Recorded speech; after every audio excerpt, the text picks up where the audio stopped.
Bonsoir mesdames et messieurs, bienvenue sur World News. Vous êtes de plus en plus nombreux à nous suivre. Si vous êtes nouveau, n'oubliez pas de vous abonner à ma chaîne, de liker et de donner votre avis en commentaire. Allez, on commence. Mali, tribune des Nations Unies, le Premier ministre par intérim Abdoulaye Maïga et ses flèches. Lors de son passage très attendu par les Maliens à la 77e Assemblée générale des Nations Unies, le Premier ministre par intérim, le colonel Abdoulaye Maïga s'en est pris violemment au patron des Nations Unies, à plusieurs chefs d'État de la région ainsi qu'à la France.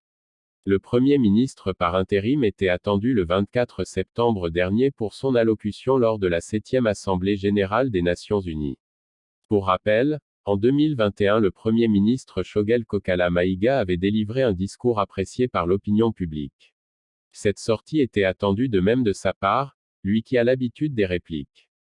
C'est dans un ton cru et sans langue de bois, une attitude diplomatiquement peu correcte que le colonel Abdoulaye Maïga s'est exprimé à la tribune des Nations Unies en guise de réponse à ceux qui se sont exprimés sur le Mali, en marge de cette assemblée. Il ne pouvait pas manquer cette opportunité particulière sans attaquer la France. Le désaccord avec Antonio Guterres quelques jours auparavant, le secrétaire général des Nations Unies s'était exprimé dans l'affaire des 46 militaires ivoiriens détenus au Mali, lors d'un entretien sur RFI et France 24. Il déclarait que « les militaires ivoiriens détenus au Mali ne sont pas des mercenaires ». Le Premier ministre par intérim a affirmé son désaccord suite aux propos du patron de l'ONU en ajoutant que « c'est une affaire bilatérale et judiciaire entre deux pays frères ». C'est évident que la qualification judiciaire des infractions liées à cette affaire ne relève pas des attributions du secrétaire général des Nations Unies. Les relations entre le Mali et la Côte d'Ivoire étaient déjà tendues depuis le début de l'année. En plus des relations diplomatiques, les relations culturelles sont impactées. Pour preuve, plusieurs concerts ont dû être annulés. Il a réitéré une fois de plus l'impératif de reconfigurer la MINUSMA qui, comme les autres missions en Afrique, fait l'objet de vives critiques. Depuis 10 ans de présence, elle est loin d'atteindre ses objectifs.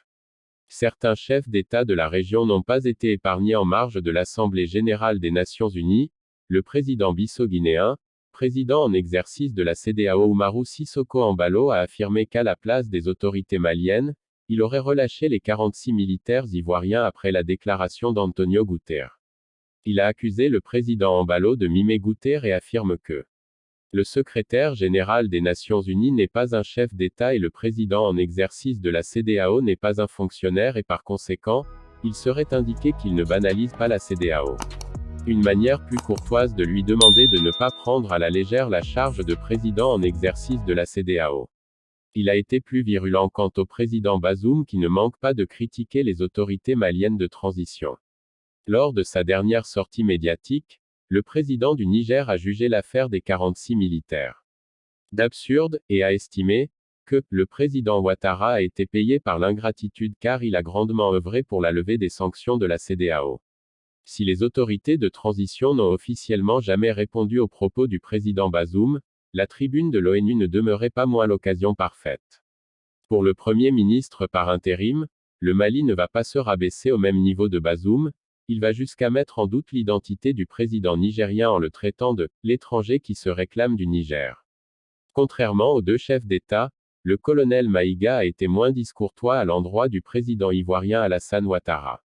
Lors de son passage à la tribune des Nations Unies, le président Ouattara appelle à la libération sans délai des militaires ivoiriens arrêtés au Mali et encourage les autorités maliennes à concentrer leurs efforts sur la lutte contre le terrorisme et à mettre en œuvre les différentes étapes de la transition ainsi que les réformes politiques et institutionnelles en vue des élections présidentielles prévues en 2024. Il a ensuite lancé une flèche au président ivoirien sur son troisième mandat en faisant référence à une métaphore footballistique. Le troisième mandat, c'est de la magie. C'est l'art de se dribbler soi-même tout en gardant le ballon. La France n'a pas été épargnée. Les autorités françaises, profondément anti-françaises pour avoir renié les valeurs morales universelles et trahi le lourd héritage humaniste des philosophes des Lumières, se sont transformées en une junte au service de l'obscurantisme. Le colonel Abdoulaye Maïga n'a pas manqué de s'attaquer une fois de plus à la France. Il estime que le Mali a été poignardé dans le dos par les autorités françaises avec le retrait annoncé unilatéralement de l'opération Barkhane.